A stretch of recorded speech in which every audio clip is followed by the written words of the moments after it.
Assalamualaikum warahmatullahi wabarakatuh. Waalaikumsalam warahmatullahi wabarakatuh. Alhamdulillahilladzi khalaqal mauta wal hayata liyabluwakum ayyukum ahsanu amala wa huwal azizul ghafur. Ashhadu an la ilaha illallah wahdahu la syarika lah alladzi la yaf'alu illa as-shawab li'annahu al-khallaqul 'alim. Wa ashhadu anna sayyidana Muhammadan 'abduhu wa rasuluhu alladzi 'allamana minal muhali ay yadhlima rabbuna li'annahu ar-rahmanur rahim. Allahumma salli wa sallim wa barik ala sayyidina Muhammad wa ala alihi wa ashabihi dawil lisan as-sadiq wa qalbi salim. Amma ba'd. Penghormatan saya kepada pimpinan Dayah Madinatud Diniyah Babul Huda Glimadat Abi di Balai beserta keluarga, dan penghormatan saya kepada dewan-dewan juri yang nanti akan menilai saya dengan seadil-adilnya, dan penghormatan saya kepada dewan guru yang sudi kiranya memindahkan satu persatu jahil yang ada pada setiap diri kita masing-masing, dan penghormatan saya yang paling istimewa kepada seluruh tolabah-tolabah yang sudah hadir pada malam yang berbahagia ini. I'lam ya talibal ilmi, ketahui oleh kalian wahai penuntut ilmu, annahu yata'akkadu ala kulli muslimin wa muslimatin ay yaktura min dzikril maut. Dituntut sunatkan untuk setiap muslim dan muslimah untuk memperbanyak mengingat yang namanya kematian.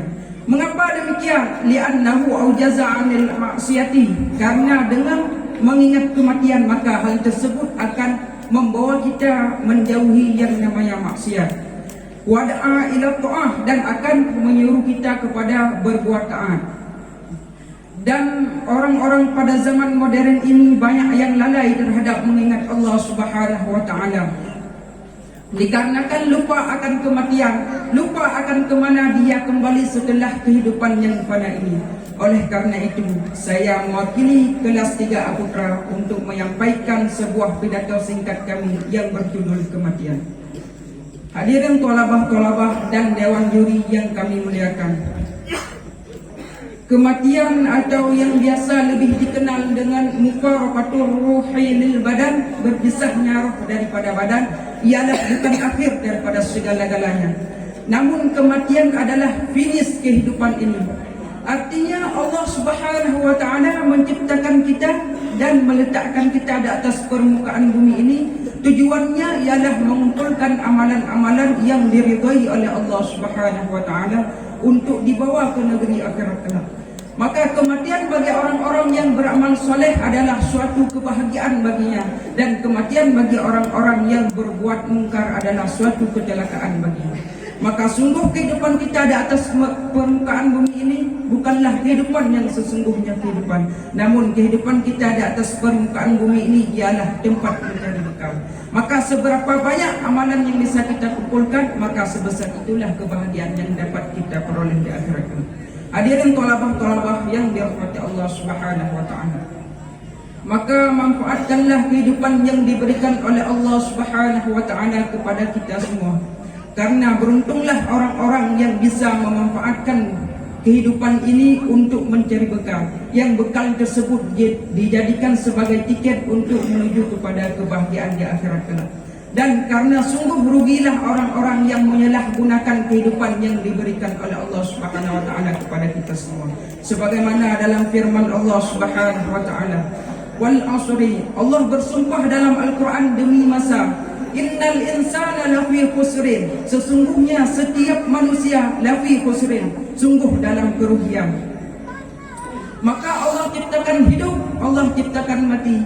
Dalam detik ini ada orang yang menangis meratap melepas kematian, namun juga ada orang yang melelehkan air mata dengan senyuman di rumah sakit yang sama, dengan bunyi tangisan yang sama. Tapi satu tangisan menyambut kebahagiaan dan satu tangisan menyambut penderitaan selanjutnya. Alladzi khalaqal mauta wal hayata. Allah ciptakan hidup, Allah ciptakan mati. Allah tidak pandang siapa yang paling banyak amalnya. Allah tidak pandang siapa yang paling banyak ilmunya. Dan Allah tidak pandang siapa yang paling banyak hafalan Qur'annya. Innallaha la yabsuru ila ajsamikum. Allah tidak pandang kepada rupa-rupa. Innallaha la yabsuru ila ajsamikum. Allah tidak pandang kepada badan-badan kalian, wala ila suwarikum, dan kepada rupa-rupa wajah kalian. Walakin yabsuru ilal qulub, yang dipandang Allah adalah hati kalian. Tsumma ilal a'malikum, kemudian baru amal kalian. Karena banyak yang beramal saleh tapi hatinya kufur, bahkan ingkar kepada Allah Subhanahu wa taala. Seperti halnya orang-orang munafik. Illal ladzina amanu, Allah mengecualikan ada orang yang tidak rugi, yaitu amanu, orang-orang yang beriman. Cukupkah dia hanya beramal saleh saja agar termasuk dalam orang yang tidak rugi? Tidak.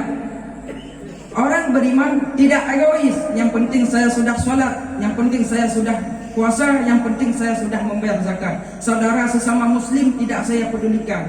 Itu belum dikatakan beriman. La yu'minu ahadukum hatta yuhibba li akhihi ma yuhibbu li nafsihi. Tidak dikatakan beriman seseorang apabila tidak mencintai saudaranya sama seperti mencintai dirinya sendiri. Maka ayat itu dilanjutkan dengan watawasau bil haq, saling pesan memesan tentang kebenaran. Ini benar saudaraku, ini salah. Baru dilanjutkan dengan watawasau bis sabr, sabar di ketika kematian, sabar di ketika kecelakaan. Bukan itu yang dimaksud. Itu sabar level 3 kata Ustaz Abdul Somad. Sabar yang sebenarnya adalah sabar ketika memperjuangkan kebenaran. Sabar di ketika bangun tengah malam melawan kantuk. Sabar di ketika ada ajakan memakan haram. Itu dulu dikatakan sabar. Tapi hari ini bila orang menolak harta yang banyak, mungkin dia tidak dikatakan sabar. Kawan-kawannya berkata, kau bodoh, ini kesempatan, mengapa tidak kau ambil? Tapi Al-Quran berkata, watawasau bis sabr. Setelah kau tahu itu benar, baru kau perjuangkan. Kau perjuangkan dengan segala genap kemampuanmu. Maka pada saat itu kau termasuk dalam golongan watawasau bis sabr. Hadirin thalabah-thalabah dan dewan-dewan juri yang kami muliakan,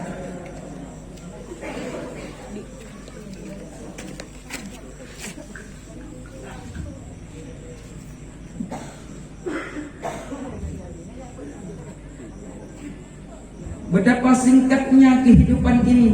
Tapi di tengah kehidupan yang singkat ini, banyak yang tidak sadar sehingga azab yang dia terima lama berkekalan.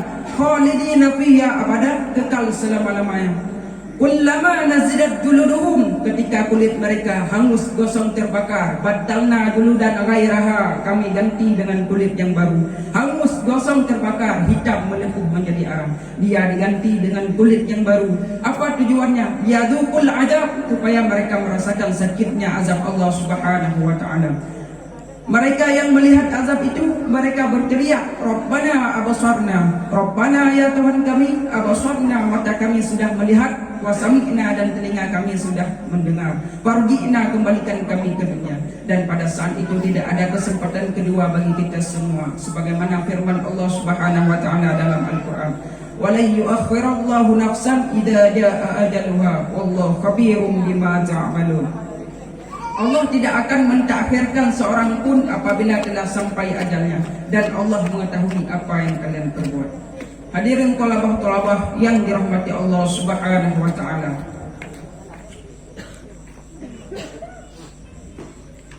Dan mati ini thalabah-thalabah sekalian tidak bisa kita menghindari darinya, sebagaimana firman Allah Subhanahu wa taala dalam Al-Qur'an, kullu nafsin dha'iqatul maut wa innama tuwaffawna ujurakum yawmal qiyamah faman zuhziha 'anil nar wa udkhilal jannata faqad faz wa mal hayatud dunya illa mata'ul ghurur. Kata para ulama tafsir, kalau ayat ini turun di atas permukaan bumi ini dan orang-orang merenunginya, sudah cukup bagi dia. Kullu nafsin dha'iqatul maut, idafah kul terhadap isim nakirah memberi faedah umum afrad. Maka setiap yang bernyawa, mau manusia, mau jin, mau hewan, semuanya akan merasakan yang namanya kematian. Dan kita semua akan menerima balasan dari perbuatan kita sendiri. Baik akan dapat, buruk akan dapat. pada hari kiamat nanti. Faman zuhziya 'anil nar, maka barang siapa yang diselamatkan dari api neraka, faqad faz, maka orang itu adalah orang yang paling beruntung. Wa mal hayatud dunya illal mata'ul ghurur, dan tidaklah kehidupan dunia melainkan kesenangan yang memperdaya. Hadirin thalabah dan dewan-dewan juri yang kami muliakan, kesimpulan yang dapat diambil dari pidato saya, marilah sama-sama kita mengingat Allah Subhanahu wa taala. Karena dengan mengingat Allah Subhanahu wa taala, maka jiwa kita akan merasa takut. Otomatis kalau jiwa kita takut, maka kita akan mengerjakan segala yang diperintahkan oleh Allah Subhanahu wa taala. Hadirin thalabah yang dirahmati Allah Subhanahu wa taala, cukup sekian pidato saya, lebih dan kurang saya mohon maaf. Waffaqani wa iyyakum shiratal mustaqim wa nafa'ani li wa lakum. Wassalamualaikum warahmatullahi wabarakatuh. Waalaikumsalam warahmatullahi wabarakatuh. Dewan Hakim yang kami muliakan, peserta yang berusaha tampil pemegang nomor undian 04 atas nama Tengku Idul Adha berasal dari kelas 3 Mondok, atas nama Tengku Idul Adha. Penampilan selanjutnya kita panggilkan pemegang nomor undian 06.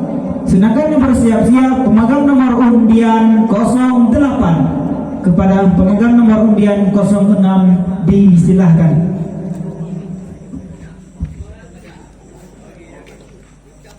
Tengku Qadar.